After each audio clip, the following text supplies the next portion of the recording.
ચાલો બચ્ચો, ચાલો ક્વેશ્ચન શરૂ કરીએ. એક સંયોજન 60 ગ્રામ છે, વિશ્લેષણ દ્વારા ભાઈ 60 ગ્રામ એનું શું કીધું છે આપણને?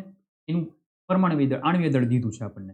60 ગ્રામ એનું આણ્વીય દળ છે. વિશ્લેષણ દ્વારામાં સી કેટલું છે? 24 ગ્રામ, એ 4 ગ્રામ, ઓ 32 ગ્રામ છે. તો તેનું પ્રમાણસૂચક સૂત્ર ક્યુ થાય.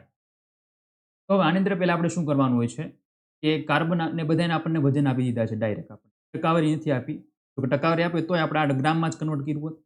તો પહેલા તો ઇન્ડિવિડ્યુઅલ જે છે કાર્બનને એના પરમાણુ દળે ભાંગો, એચને એના પરમાણુ દળ વડે ભાંગો. તો પેલા કાર્બન એચ અને ઓ લઈએ. 24 ભાંગ્યા 12 કરીએ આપણે તો આપણને શું મળશે? 2 મળશે. 4 ના છેદમાં 1 કરશું તો આપણને 4 મળશે, કેમ કે એનું પરમાણુ દળ, એચનું પરમાણુ દળ કેટલું હોય? 1 હોય, 1 ગ્રામ પર મોલ. એ રીતે 32 ના છેદમાં 16, 16 કોનું છે? ઓક્સિજનનું પરમાણુ દળ, એટલે 16 દુ 32 થશે. હવે કોઈ પણ નાનામાં નાની સંખ્યા વડે કોઈ નાનામાં નાની સંખ્યા લઈએ આપણે તો કઈ થશે? 2 થશે.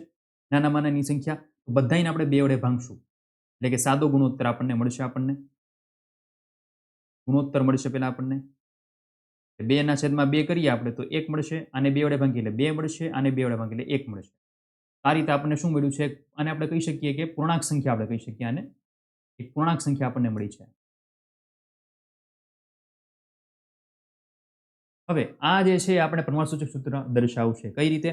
પ્રમાણસૂચક સૂત્ર પ્રમાણે 1 છે તો મતલબ સી કેટલા છે? 1. H 2 છે એટલે H2 અને O શું થશે? 1 જ છે એટલે O મૂકી દઈએ. આ શું થયું? પ્રમાણસૂચક સૂત્ર. CH2 એનું પ્રમાણસૂચક સૂત્ર છે એટલે 4 આપણો સાચો જવાબ રહેશે. Thank you.